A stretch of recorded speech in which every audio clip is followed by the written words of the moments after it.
台中的后里马场有100年的历史，本地是军用的马场，转型做观光，交予外口的厂商来经营。最近引进15只马，未来要办马术表演，还有全国的锦标赛，希望会当向游客来行搭。囡仔大伫个要骑马打卡的所在，一日就坐伫个马顶面，伫专业教练的带领陪伴之下来行一轮。先是一家人对桃园到台中后里马场专工来骑马。以前有没有骑过马？以前啊，对，没有，第一次骑马。这还是我第一次哎，我真的第一次来，啊。所以第一次的印象，目前为止，不错，还会再来。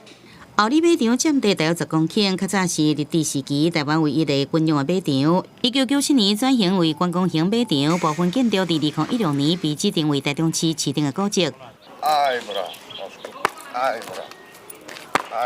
西班牙引进的安达卢西亚纯正的马，伫训练师训练的大致马术表演内底上困难的性总舞步。因阮厂商所买15只新马，训练完了后会提供马术的表演、比赛跟记者项目。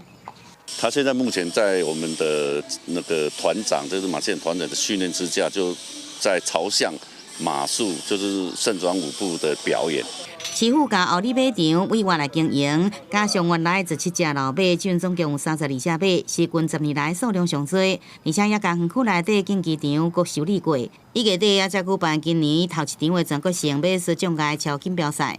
在台中，希望有一个地方可以让不仅台中的市民，让全台湾所有的游客都可以到后里马场来看一下这个后里马场的改变。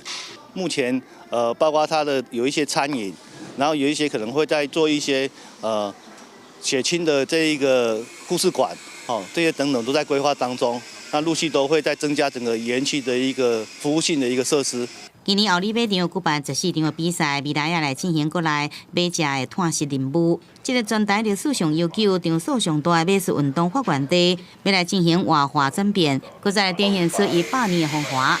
记者综合报道。